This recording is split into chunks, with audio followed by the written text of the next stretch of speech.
It's the gin and tonic.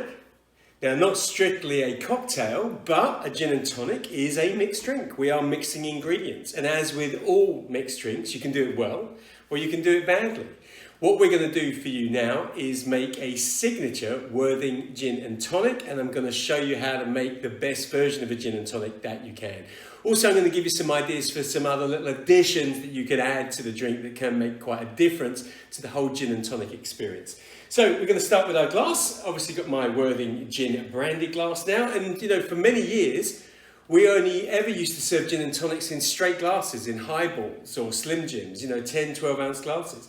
But now we're putting them into these great big goblets, and actually they sort of change the look and the feel of it. And I guess they also reflect the sort of party atmosphere around people drinking gin and tonics.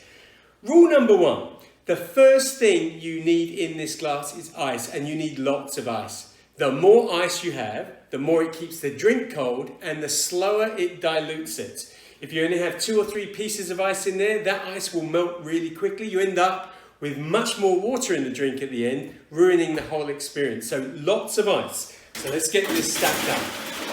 There we go. A little bit more in there, I think, for now. And so, if you're in a bar, a gin and tonic would be 25ml gin. That's how you would buy it. But we are going to make a decent sized gin and tonic here. So I'm going to make a 50ml. So let's get 50ml of our gorgeous Worthing gin into the glass. That's very good. Now what you can do is, if you really want to get on top of this, is you can try and chill this gin down pretty quickly. And so instead of just leaving it to sit there, why don't you give it a quick stir? The ice will chill the gin right down, all stopping dilution, stopping the ice from melting, keeping the drink cold before we go any further. Next thing would be the tonic, but I'm going to add some bitters. Now bitters is not part of a gin and tonic recipe, but has become really quite popular in adding a little sort of extra dimension to this drink. I'm picking rhubarb bitters. You can try orange bitters, chocolate bitters, whatever bitters you want. But I'm going to put in 1, 2, 3 dashes of rhubarb bitters. Incredibly aromatic. I can smell it right away, and adds a subtle dimension. So you get a lot in terms of aroma, you get a subtlety in terms of flavour, and it goes beautifully with the gin that we're using as well. So with Worthing gin, it goes absolutely fantastically.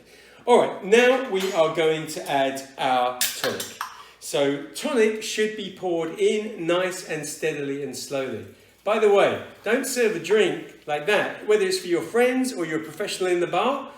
Why would you do that? It's like a half-made drink. It's saying, I've poured some, now you pour the rest yourself. There's no reason not to make the whole drink. You wouldn't do it with any other cocktail, so why not get this tonic in there? It's designed to be mixed with a 50ml shot as well. So get the tonic right up, nice and steadily. I'm actually going to give this another gentle stir. I now don't want to over stir it because I don't want to lose the effervescence and carbonation of the tonic.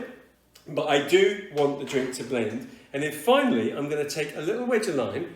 Just give that a squeeze. I want a few drops of the lime juice in there. And then I'm going to take 2 other pieces of lime, fresh ones, not the ones that I've just squeezed, and just drop those into the drink.